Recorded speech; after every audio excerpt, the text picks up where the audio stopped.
The Other Side of the Sun by Madeleine L'Engle. 3:1. In the morning I awakened to the plaintive mewling of seagulls and the far more demanding mewing of the kitten, who was announcing in my ear that it was time to rise. I untucked the mosquito netting to let him out.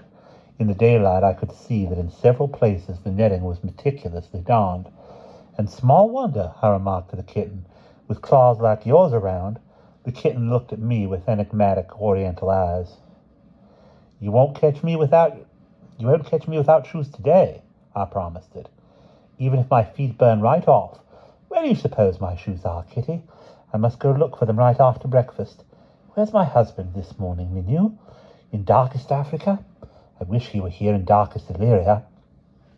Then I felt ashamed for having called Illyria dark. I yawned and stretched, pushed the mosquito netting aside, and went to the balcony. The early morning light scattered gold over sea and sand. The peaks of the waves glinted. There was more movement in the ocean than there had been the day before. The wind ruffled up white horses. The waves pranced into the beach, rearing up and back, then curving over in a concave arc of green, breaking scattering foam. The panaches of palms shook with royal dignity. The sun touched bits of shell on the beach, which threw back sparkles of glittering light. A seagull, stark white against the early blue of sky, flapped past my balcony. There was nothing dark about Illyria this morning, and despite the interrupted night I felt rested and refreshed. In the light of daytime reason, I would find some simple explanation for my fears the night before. Not the storm, there had been no terror in the storm, but my inordinate reaction to the old woman back in the jungle. If I believed in witches, but to believe in witches is superstition. I turned back to the room where my light-dazzled eyes could see nothing but shadows. I closed my eyes, breathing quietly, resting, preparing myself. I wanted to know more about Honoria from Mado's point of view. I sat on the edge of my bed and rifled carefully through the journals, pausing when I saw Honoria's name.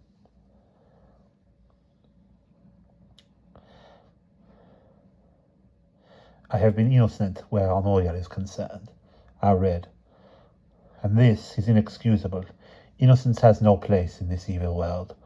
When I was a child, it was one thing to be innocent, but now I am married to Theron, and I have a child of my own, and in me now innocence is in effect a form of sin. Theron should have someone beside him who was prepared for the world, not someone who all her life had been protected from it. He will not find my stupidity charming for long. It is his magnanimity which enables him to love me despite my ignorance, not only of his country but of his people, but of human nature. Naivete is no quality to be desired in a wife. He will not want it in the mother of his children. I blame myself for my sense of shock, of outrage at what has happened. Theron got so exhausted the first week the hospital was opened that it brought back his malaria. So off we went to Nyssa to stay with James and Xenia. Till he was better. The night we got back to Jefferson, I knew that Honoria needed me. I felt her calling me. My skin tingled with the strength of her cry. It was too late to go to her, or even to send her a message. But in the morning I went. I thought we would never get there. When we finally arrived, I found Honoria's little maid hovering about, waiting for me. We knowed you'd come, Miss Mado. We just knowed you'd come. I found Honoria half-conscious. So badly had Broadley beaten her, not for anything she'd done this time, but because a group of young blades had come out to the plantation and tried to get Honoria for themselves. They were, of course, drunk, and kept shouting, why should old Claudius have all the fun with the beautiful African princess? So, Typic, he'd driven them away, and then proven to himself that Honoria is his possession. Thank God he does not seem to be able to give her children. He beat her. I must get him to take Honoria away from Jefferson. Perhaps, if he were to build her a small place by the ocean, she would be safe there. So I must not antagonize him. I must not be innocent and outraged. Everything in me cries out against playing up to Broadley, smiling and laughing and being coquettish.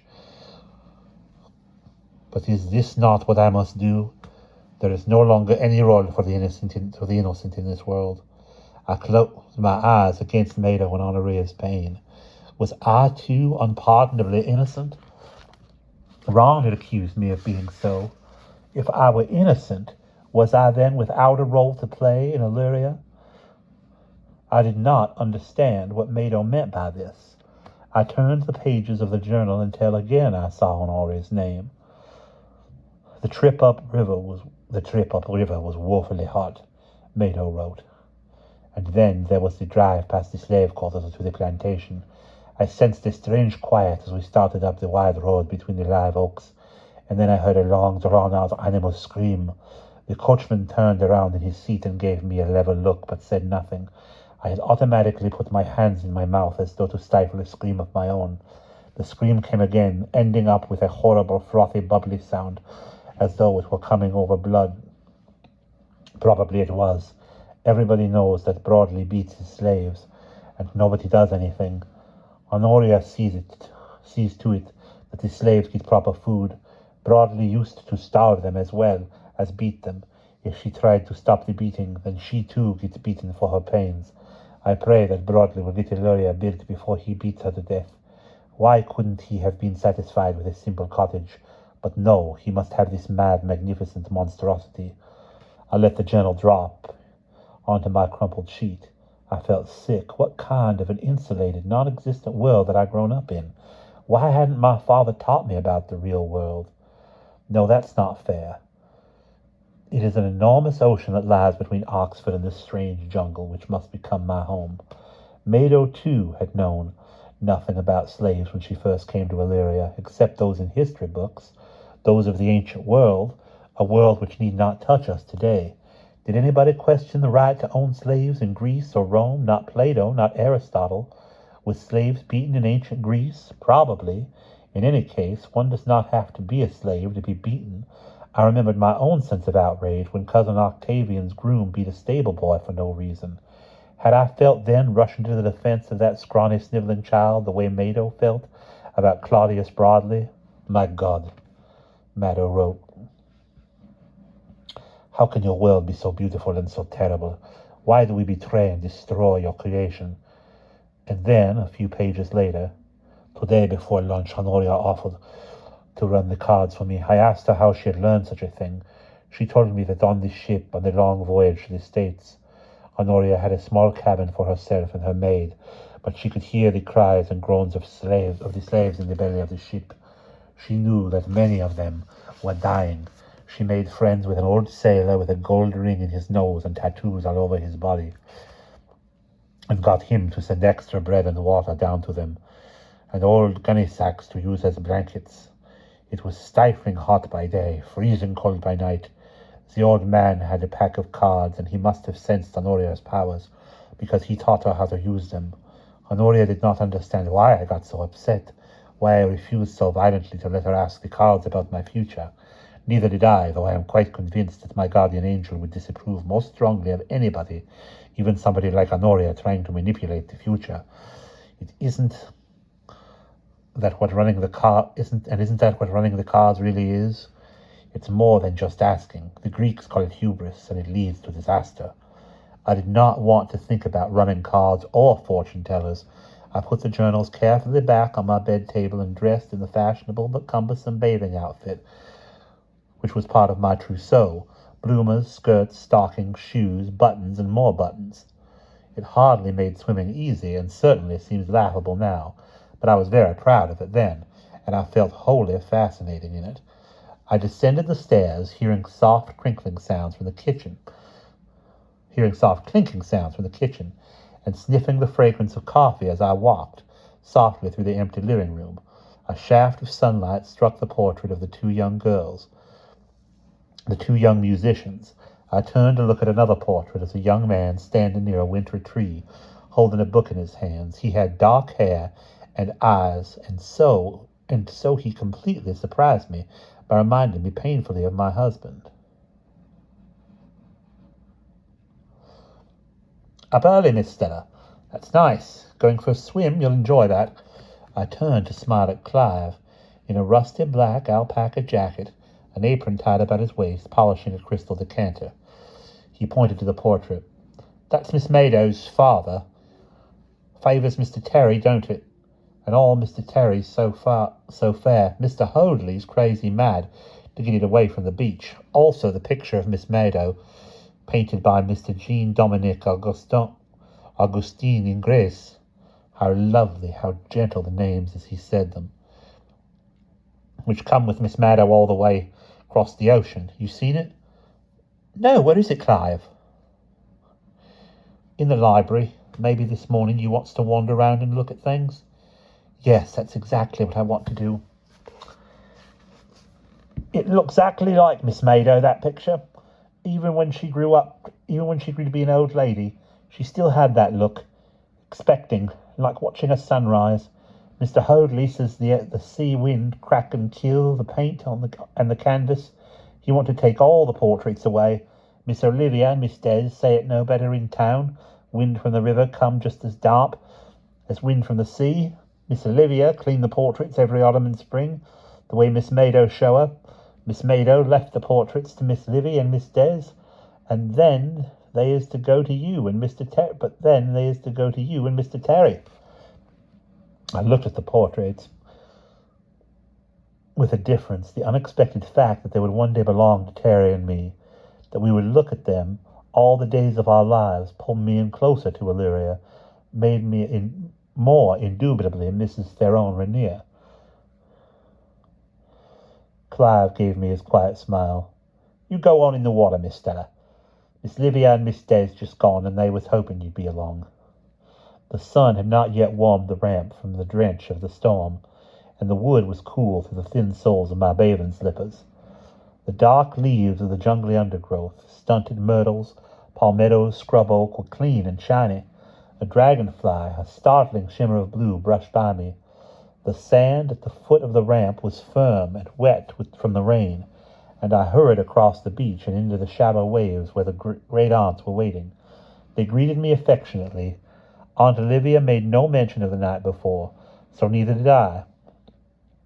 Aunt Mary Desborough did not mention it either. Perhaps from her point of view, storms were so commonplace in Illyria that they were not worth mentioning. "The beach is glorious this summer," Aunt Olivia said. "When we walk out past the first file of breakers, there's a lovely slough, a deep one over our heads. There hasn't been a slough like that since the year we all came to live in Illyria. The ocean floor shifts and changes all the time, and Hoadley says we're going to have to put in a proper bulkhead soon because the high tides are nibbling at our shoreline. Beyond the blessed slough there's a sandbar, and then the ocean proper. You have to watch out for undercurrents there." The shallow water was stinging, even through my bathing stockings. The waves were full of shells, ground fine from the pounding of the night before.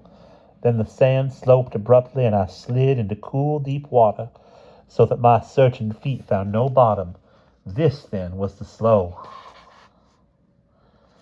Beyond it, the water was a lighter color, where the sandbar rose and the waves were breaking as though on a separate beach. I rolled onto my face, blew bubbles, opened my eyes to the sting of salt water, took in an accidental mouthful, spat it out, rolled over onto my back, and lay there, arms and legs stretched loosely, rocking in the swells as Aunt Olivia had rocked in Honoria's arms the night before. As Terry held me in his arms our last night together in Oxford. "It is all right." The sea brought me the echo of his loving, persuasive voice. "Because I'm you, and you are me, and we are one." My tears had been salt as the water which slapped now gently against my face. "Then how can we be torn apart?" "Dear love, we aren't," he had said. "I take you with me, and me with you. Mica, Pavra Stella, you know when you married me that I could not hear. My tears covered my face, and I licked the brine from my lips. My nose was running, and I fumbled under the pillow for Terry's handkerchief, but it was in the pocket of his nightshirt, which lay in a crumpled heap on the floor. He kissed my tear-blurred face. Wait for me in Illyria. Time is magic there, and before you know it, I'll come for you. Illyria is a joyful place. There's a blessing on it, put there by Mado's angels. And my sweet wife, there is a blessing on you too. Me? How? Because you are my star, my Mika Mika Pava Stella. Because you are able to look on Illyria with fresh eyes, free from preconceptions, the way you look at me. Stella! Aunt Mary Desborough splashed over to me. Is your ring tight enough? There isn't any chance of it slipping off, is there? I held up my hand with the entwined golden circlet firmly binding my finger. I think it's all right. The ring is quite tight. I'm sure it's safe. Aunt Olivia put her hands up to her face, speaking through her fingers. When Sarah and Kitty were drowned, oh God, Honoria and I went with Mado to identify the bodies. It was only the ring on Kitty's finger that made me sure. It was only the ring on Kitty's finger which made me sure. Her voice was muffled with pain. Hush, Livy, Aunt Mary Desborough said. It doesn't do any good to remember horrible things like that. It's over now. Things like that are never over, Aunt Olivia said. I touched the ring again and shivered, for the first time fully realizing that it had been worn before Terry put it on my finger when we were married. The ring not only symbolized the beginning of our marriage, it also contained the past. I slid both my hands under the water. Aunt Olivia paddled contentedly in the gentle wavelets of the slough which in summer never lost the healing heat of the sun, letting it ease her painful joints. Old Finbar came loping across the beach, breasted the waves into the slough, and swam protectively beside her, holding his grizzled head up out of the water. Come with me, Stella, Aunt Mary Desborough said, and led me out of the slough, across the sandbar, and into the open sea. But never without me, please. When Aunt Mary Desborough talked about the ocean, there was an authority in her voice which it lacked at other times. The small downscaling of self-pity disappeared. The tide is coming in now, and if we swim directly opposite Illyria, there's no undertow, but down by San Feliz there are eddies that have swept people out to sea. And always watch out for sharks. There haven't been many this summer, but you can't ever relax and forget about them. A steady gliding triangular fin, that will be a shark. A fish that flashes is a dolphin, and you need never worry then. When the dolphins are flying, there won't be a shark around. Somehow dolphins and pelicans belong to Illyria, and sharks and buzzards too. She caught her breath. To what? To all the hate and anger left by the war? People wanting to eat each other like sharks? I understand wanting revenge. I suppose I want it myself, but not burning and hanging and lynching. Please, God, we will never see a lynching again. I did not know what a lynching was. I did not understand her anguish, but she pushed it away briskly. Come now, and I'll teach you to ride on the breakers. I can't do it myself anymore, too old, but I'll teach you how. I could feel her approval, though she took care not to show it, as I learned to plunge at precisely the correct moment into a wave and ride with it into the sandbar. I laughed in exhilaration. I had never experienced anything as delightful as this. I mistimed a wave and was rolled over and over against ground shells and pebbles and sand, scrambled up and went rushing back to Aunt Mary Desborough to try again. Then we heard Finbar barking, and the old woman said, That's enough for this morning, Stella. Time for breakfast. I realized that I was ravenous. The old aunts led me out of the ocean and to the right of the ramp down a tiny path pressed in by Spanish bayonets, palmettos and scrub myrtle, to the under regions of the house. They explained that Illyria, like most houses of its period and place, was built up off the ground on columns of cocina. Cocina is the ground shell that turns into a sort of natural cement, Aunt Olivia told me. I suppose it grows the way coral does. Just think, Stella, all those tiny shells you see you see in it have been there for hundreds of years, just waiting to be the foundation for Illyria. Building a house up this way keeps it much drier. Things don't mold as quickly, and it's cooler. And snakes, Livy, Aunt Mary Desborough said. Building a house up off the ground helps keep the snakes out. Don't wander around in the undergrowth, Aunt Olivia warned. Clive keeps it as cleared as he can, but we do see an occasional snake. Most of them are harmless, but we saw a coral snake this spring, and Clive heard a rattler last week. And the twins, you'll meet them, say there's some of the stinging jellyfish coming in with the high tides. When Mark brought his boat to the inlet, our brother Mark, our younger brother, holding his father, and the captain, the twins' father. Olivia, Mary Desborough used her warning voice, I'm just telling her about the poisonous jellyfish. Don't frighten her. We've lived in Illyria for decades, and we've never been bitten by anything worse than a red bug. We're still not very civilized, for all Hoadley's got his yacht basin down below San Felice. Sounds very grand for what's only a lagoon with an arm that lets out into the sea. But all kinds of people from Jefferson seem to be bringing boats in this summer. I think Hoadley's got something up his sleeve. The idea of a yacht basin keeps Irene happy, Aunt Mary Desborough said. Let's not ask questions. The areas of under Illyria between the white Cosina columns were filled in with wooden latticework, which had once been painted dark red, but which now showed mostly sea-bleached silvery wood. Aunt Mary Desborough unhooked the latticework gate, and we went into the twilight, where she fumbled around until she found a hanging lamp, which she lit. The flame flared high, and the lamp swung, making great grotesque shadows. Finbar rushed into the darkness under the house and disappeared. The old lady turned the lamp down. In its flickering light, shadows moved back and forth over a series of wooden stalls. Dressing rooms, Aunt Mary Desborough said. Good Honoria's already given you this one and put towels and dry clothes in it for you. This is your very own cabin now, Stella, right by Livia's and mine. You can make you a willow cabin at our gate and call upon your soul within the house. Viola, 12th night, a somewhat garbled version, Aunt Olivia said, point for me. If you missed something as obvious as that, you would have to worry about losing your mind. I'm glad you were able to remember it. What else is under here? I asked. Lots of things, Aunt Olivia said. Honoria keeps her preserves here. She puts all kinds of things up in jars, vegetables and fruit and meat and fish, and Clive keeps his gardening tools. Aunt Olivia put her hand up to her mouth to try to contain her laughter. What's the joke, Aunt Olivia? Olivia, Mary Desborough said, don't you dare.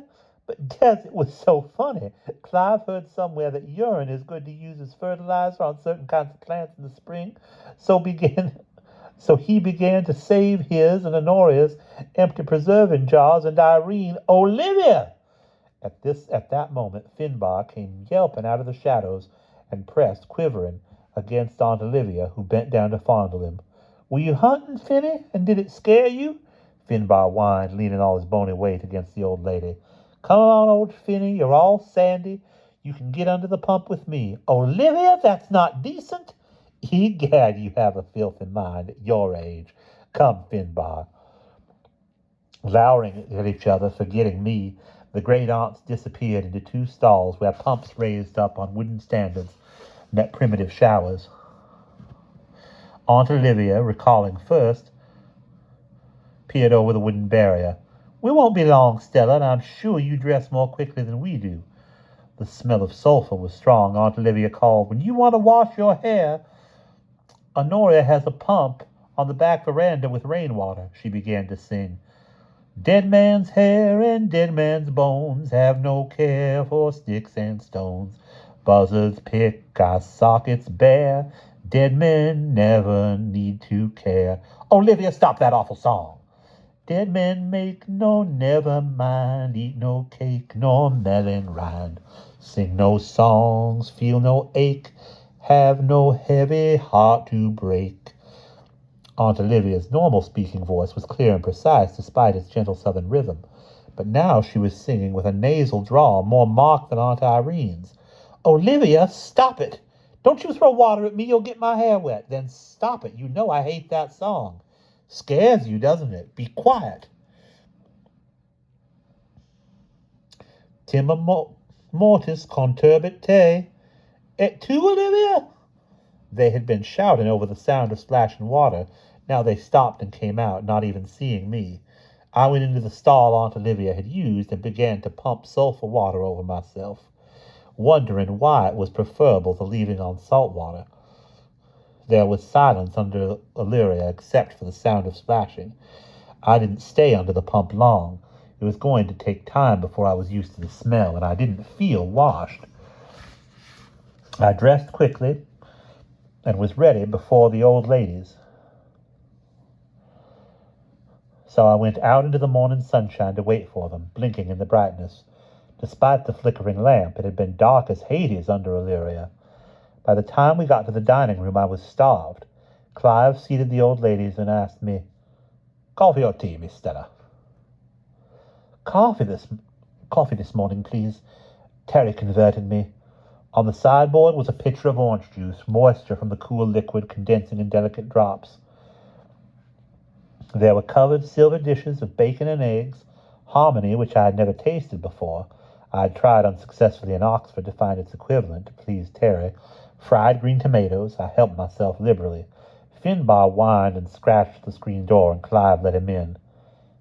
"How old is Finbar?" I asked Aunt Olivia. "Ancient. He's even older by dog standards than I am by people, aren't you, Finny? According to my calculations, he's 137 years old. That's how old Ishmael was when he gave up the ghost and was gathered into his people." Aunt Mary Desborough looked up from her eggs. "And they dwelt from Havilah unto Shur, that is before Egypt, Genesis 25. Point to me." "Oh, daz it, Des, I really wasn't playing then, and anyhow, it's a Shakespeare day." "That isn't fair." "It is, too. We already started with Shakespeare," I suggested. "Why don't we just play quotations from anybody today, so it'll be easier for me?" "You mean you want to play with us?" Aunt Mary Desborough asked. "Of course I do. Do you mind? My father would have loved this game." Aunt Olivia's face was radiant. "Of course she wants to play with us. Didn't I tell you she was one of us? Of course we'll play free quotations today. Oh, Stella, what fun." "Very well, then, we'll play free today, but I declare Bible for tomorrow." "You can't declare a day ahead. It's against the rules." Before I could intervene, again a tolerant voice came from the landing. "Aunties, aunties!" And Aunt Irene, dressed in a fashionable skirt and blouse, which emphasized the frumpiness of the old aunt's clothes, came downstairs. However, Aunt Irene gave no impression of youth as she sauntered towards us. I felt a far greater chronological gap between us than I did between Aunt Olivia and me. "Aren't you going swimming?" Aunt Mary Desborough asked. "Not this morning, Auntie." "Why not?" "I just don't feel like it." "But it's a perfect day for a swim, and you always take a dip before breakfast." "Not today, Auntie." "The custom of women is upon her," Aunt Olivia said. "And he searched, but found not the images, and Jacob was wroth." "Olivia!" Aunt Mary Desborough reproved. "It's perfectly all right," Aunt Olivia said airily. "It's in the Bible. And you aren't implying there's anything improper in the Bible, are you? You are using the Bible to mention things which ought not to be mentioned. If the Bible can mention them, why can't I? Anyhow, point for me. It is not. You know perfectly well where in the Bible it is. Genesis. All that nasty bit about Jacob and everybody trying to outsmart everybody else. It's immoral." "Who said the Bible is supposed to be moral? History isn't moral, it's please," Aunt Irene cut in. "Can't we have one day without these eternal bickering games? Let's give Stella a chance to get her bearings." I was eating hominy and bacon gravy with gusto. Aunt Irene helped herself to a single rasher of bacon, a scant spoonful of eggs, carried them back to the table, and said, "Oh, Willie and Harry." Her voice betrayed mild annoyance. "What do you want?" She put down her plate and went through the front room to the screen door. There stood the two little old men I had met the night before, gnome-like and rosy-cheeked, nodding and smiling. "What is it, boys?" They mumbled something of which I could hear only "Yes'm" and "Please'm," bobbing and giggling through their words. Aunt Irene's voice, unlike the gentle murmurs of the old men, carried clearly. "Go round to the kitchen, and Honora and Clive will give you breakfast. Oh, boys, wait a minute, come here." She opened the door wide, and they stepped into the living room, bowing apologetically as they crossed the threshold and followed Aunt Irene to the dining room. "Stella, these are, Willie and Harry.